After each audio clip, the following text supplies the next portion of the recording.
Good morning and happy Wednesday. Today, on a typical Wednesday, we would be going to Mass. We would come back for reading and then we would have writing in the afternoon. But since we don't have Mass today and everyone is at home, we're going to switch that and do math instead.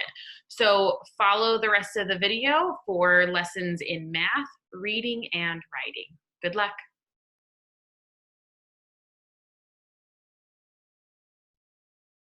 Welcome back to Math with Mrs. Belinbin. Today we're still talking about capacity, which is the measure of how much a container can hold, except we're switching gears. So before we were using a gallon, a quart, a pint, and a cup. And when we're in the United States, these are the things that we measure things by. If you were to go to the store, you're gonna find gallons, you're gonna find quarts, you're gonna find pints.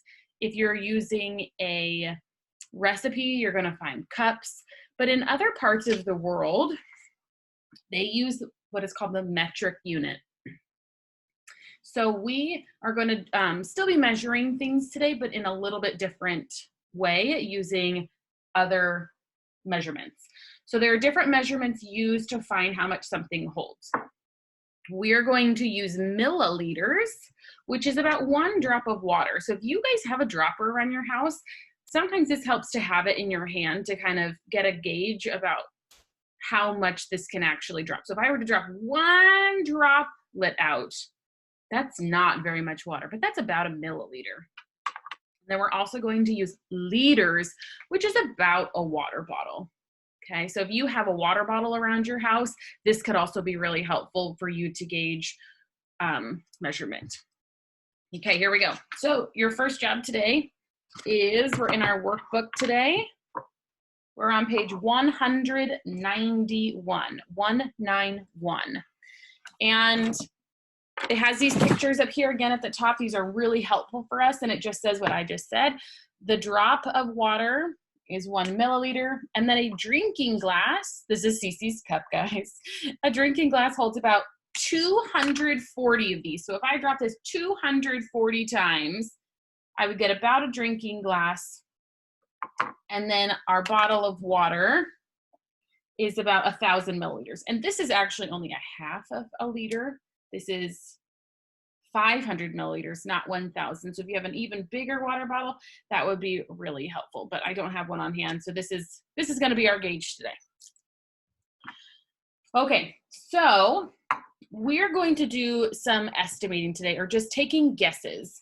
So which unit would you use to measure the capacity of each, right? Milliliters, which is this guy right here, or liters, this guy. So I can use an ml or an L for milliliters or liters. So I have a bathtub right here. If I needed to fill a bathtub, which one would I use? Now, I could probably use both, but which one would take me less time or less work? This one would take me forever, you guys. 1 drop at a time, you would barely even put a little skiff of water at the bottom, and you'd be spending so much time. I think if I had to fill a bathtub, I would prefer to use this one because it can hold more water and it would take me less trips to fill it up. So I would prefer to fill the bathtub with liters. Now that's a capital L. Please make sure your L is capital. Now I have a bowl. Which one would you prefer to use to fill up a bowl? Now this is a tricky one when they're kind of in between here, because you can use a dropper to fill a bowl. It's still going to take a lot of time. And you can also use a water bottle to fill up. But a bowl is not, a bowl can hold less than this water bottle. So I can't even use one whole one here. So we try to find a measurement that we can use without going over. If I had to choose one without going over, I could do this, because it's hard to measure, oh, I used a half of a water bottle, or I used only this much of a water bottle.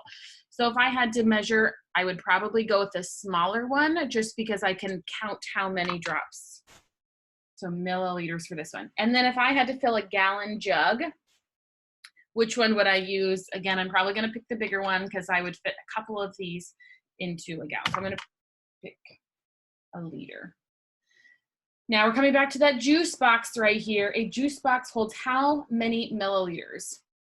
Would I put 8 drops of juice? 1, 2, 3, 4, 5, 6, 7, 8 drops of juice into a juice box? Probably not, guys. 18? Still don't think that's going to be very many. 180. Think about it. A drinking glass holds about 240, and 180 is pretty close. I'm going to go with that one. Now this next one, this is the great thing about being home because I bet you can find a lot of these things in your kitchen. So a teaspoon. Look, I have one right here. A teaspoon holds how many milliliters? Do I go 10? 1, 2, 3, 4, 5, 6, 7, 8, 9, 10? Do I go 100 or do I go 1,000? If you have these in your house, you can test it out. So that's the great thing about being home is you probably have these in your kitchen and you can actually do the math while you're picking each problem. The next page on the back here, same thing. Does this bottle of water hold 1 drop, 1 milliliter, or does it hold 1 liter? Well, we already know a water bottle is 1 liter, so I'm going to choose 1 liter. How much does this dropper hold? If you don't remember, flip back to the page right here and it tells you right here. Okay, and you're going to fill out this page.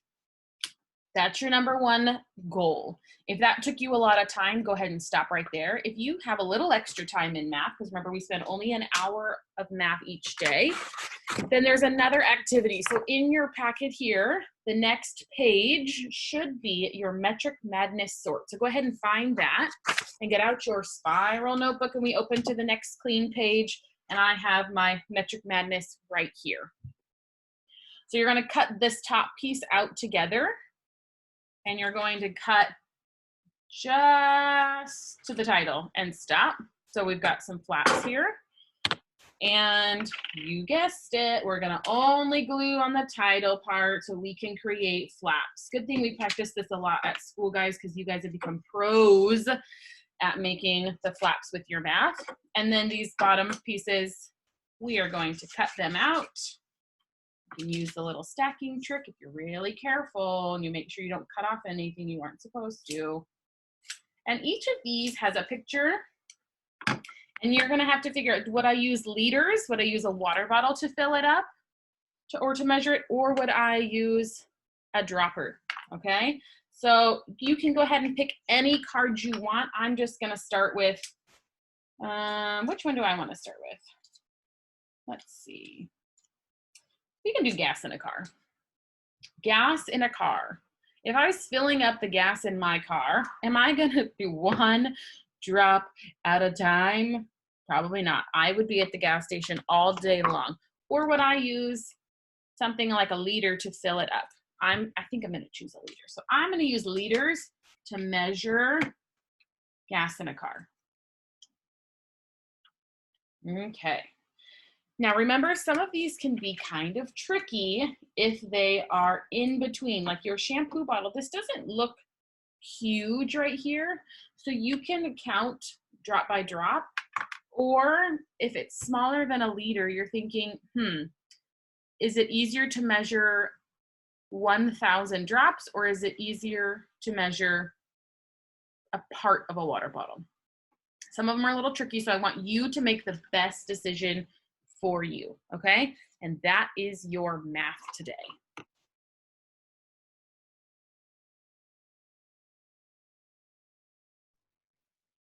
Good morning and welcome to reading. On Wednesdays are our grammar days.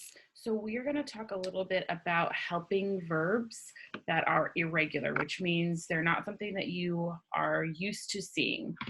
So if you'd like to follow along in your Journeys book here, you read 2 bear cubs yesterday. If you keep flipping through the pages past 2 bear cubs to page 160, you'll find this grammar page, and this is the lesson if you'd like to read through it and have something to refer to. I'm also going to show a few examples on the whiteboard. So what it is saying today is that we have gone over verbs, which are action words. We've also talked about present, which means what's happening right now. And we've talked about past, which is what's happened before. There are specific verbs. So if I were to say go, I go to the store. If it already happened, I went to the store. But if I use words like has, have, or had in my sentence, I have gone to the store. So my verb actually changes again from go to went to gone, depending on if I have has, had, or had in my sentence. Let me show you a couple examples.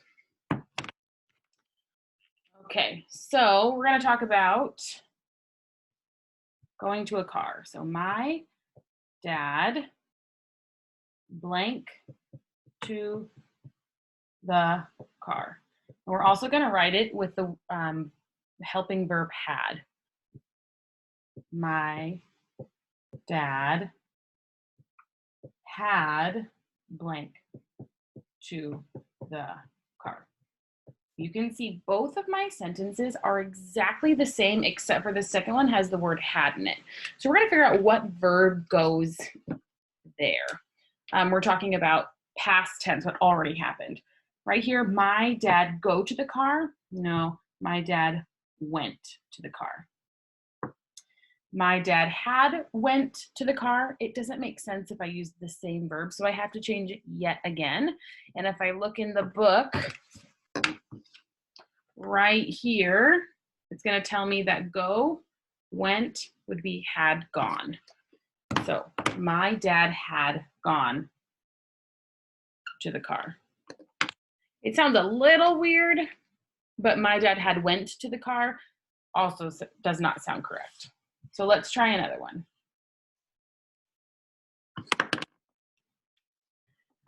She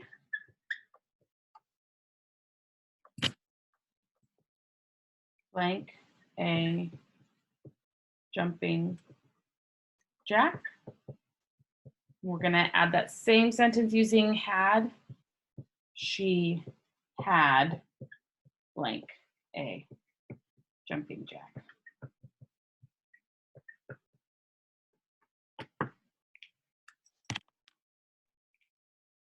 She blank a jumping jack. She did a jumping jack. She had did a jumping jack. That doesn't make sense. So I have to change my verb again because I have this word had. So she had done a jumping jack. So that's what you guys are going to be doing today. So if you open up your reading packets today, here's your reading packet. The second and third page of it, pages 44 and 45, those are your grammar pages. So we're going to start on this first one. This whole section up here, those are they're kind of an intro to the lesson, which is what I just explained. But you do need to read these directions right here. Write the correct past tense of the verb in parentheses. Remember, these are parentheses. To complete each sentence. My sister had went outside. My sister had gone outside. Which one makes the most sense? I know gone matches the word had here, so I'm going to write gone on the line. That's your job on this page. The second page, very similar. We're just using different verbs on this one. So write the correct past tense of the verb in parentheses. Here's the parentheses to complete each sentence. I wrote my name on the cover of my book. I written my name on the cover of my book. I believe it's wrote. So if you notice, some sentences have the word have or had or has in them. Some of them, like this first one, do not. So you need to pay attention about whether or not it has, have, or had in it, and then what the verb is to match it. And then if you have some extra time today, there is a second part to reading. You pull out your reading checklist. Part 2 says Pixar short story structure.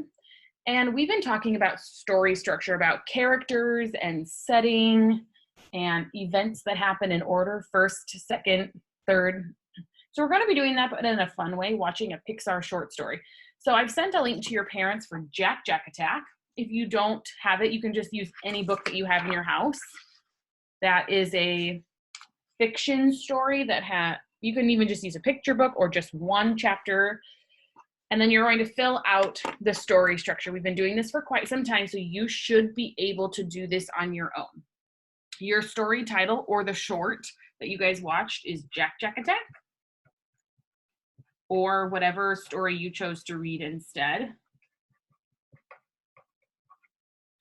And then you're going to describe the setting. Where is Jack Jack?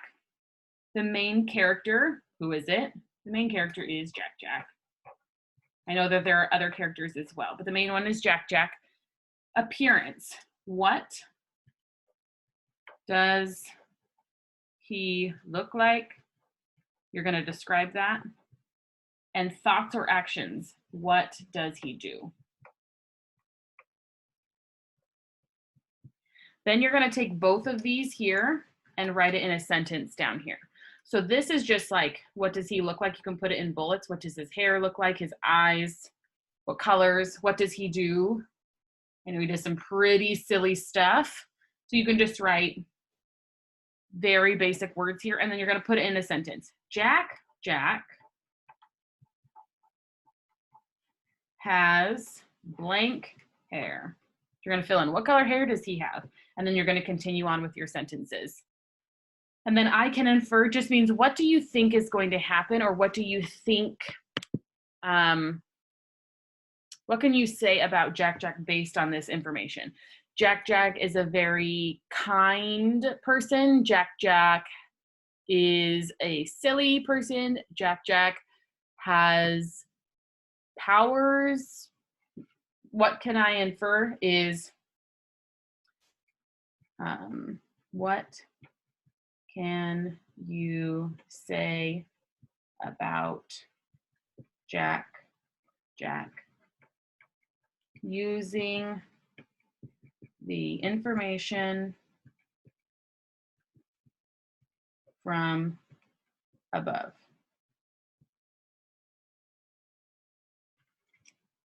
Good luck.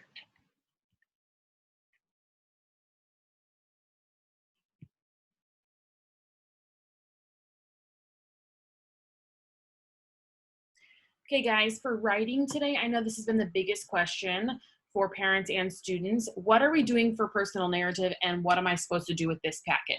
So we're going to do a little bit of a fun way to do this because I think it'll be easier for you guys to manage at home, as well as me to be able to check in with you guys. So I want you to figure out where this packet is. Go ahead and pull it out. And we have been doing narrative about something that happened to us, a trip that we went on, a party that we went to. But today we're going to make up a narrative story, which is just, a narrative is just a fictional story that somebody tells. So it can be made up, it could be real. Today we're going to make one up. So there is a link in your parents' email to go to Story Starters right here. And what you're going to do is you are going to click, you're going to go to this website called, it's at scholastic.com, and you're going to choose what kind of story you want to write your narrative on. This scrambler is an option where it's going to just pick one for you. It might kind of mix up each of these categories, but I think I'm going to do an adventure story. So you're going to click that, and you're going to type your name. I'm going to be Mrs. B today. And you're in 3rd grade. Oh, can't use the period. So Mrs. B, 3rd grade. And it's gonna bring you to this really cool little machine here. So you can either click each of these individually, and it's gonna tell you where, when, and who your characters are. Or you can pull this and it'll do all of them at the same time. If there's one that you're really not sure about, like you're like, I don't know if I want to do this one, I'm gonna just click this. So if you want to play around with it until you get the one you want, that's totally fine. That's totally fine. So let's see if we can get a good one here. Write a short story if you are a pleasant judge who receives a box with air holes punched in it. That one might be a little tricky for me, so I'm gonna, a pleasant judge. It's just a nice judge who owns a desert island. Ooh, I really like that one. So once you have that, then you are going to turn, you can leave that right there. And I'm gonna switch you guys back here. So who was there? Oh, so my small moment is, let's see, I was a pleasant judge who owns a desert island. My small moment is that I'm on the desert island. Got my music in the background here. What happened? You got to create that. Who was there? Well, I'm the pleasant judge.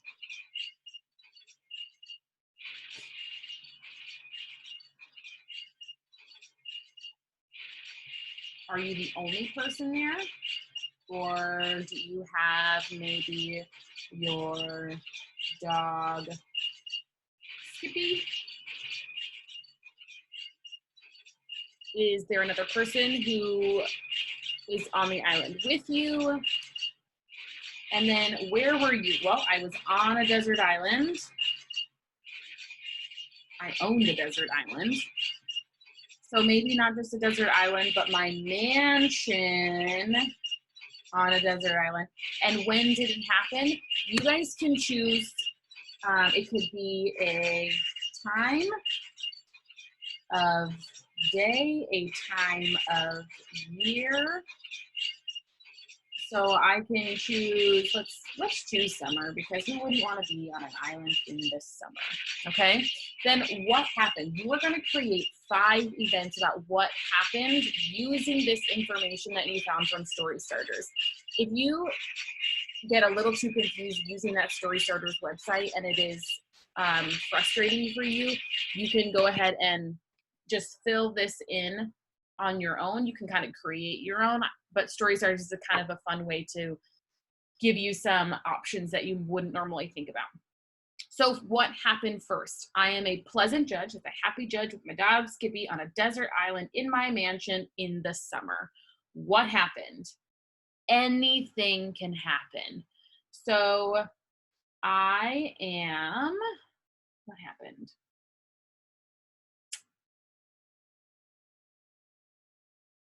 Going to think about this. This is really all we're going to do today, is just this planning today. We're going to actually write the, you see the next page here. We're going to actually write it into sentences using these transition words at a later time. So if you are stuck on it and you're thinking, I don't know what I'm going to write right now, that's okay, because this is your only job for writing today, is to fill this out. And yes, you do need to have all 5, okay? So what happened on my desert island? There was a rainstorm.